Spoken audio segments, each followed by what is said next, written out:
Po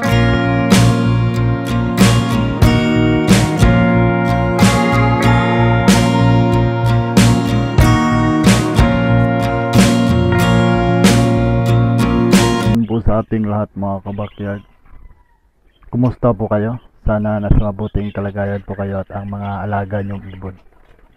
So for today's video mga kabakyard, pag-uusapan natin kung paano gamutin ang alaga nating mga ibon na may sipon.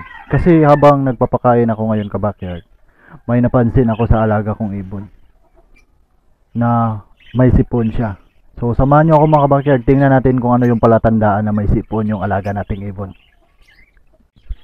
So nandito po yung ibon ko kabakyard na may iniindang sipon.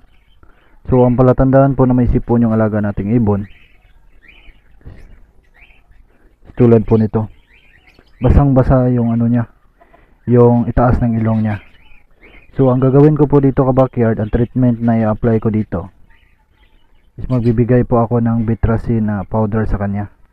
So i-mix ko po ito sa tubig at saka ilalagay ko sa syringe. Ang kagandahan po itong Bitracin powder mga kabakyard, mayroon po siyang antibacterial at saka may vitamin E and B din siya. Hindi po ako sponsor ng Bitracin powder mga kabakyard ha. Ito lang talaga yung ginagamit ko pag may ganitong karamdaman ng ibon kong ininda.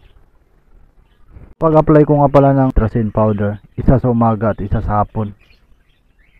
Mga kabakyard, tapos na natin napainom ng Bitracin at napakain ng Cerelac ang alaga kong ibon na may iniindang sipon. So ayan po siya mga kabakyard. So dito na po magtatapos ang vlog ko mga kabakyard. Don't forget to like, share, and subscribe para lagi kayong updated sa mga kaganapan dito sa aking munting ibunan. God bless po sa ating lahat mga kabakyard. Happy breeding po.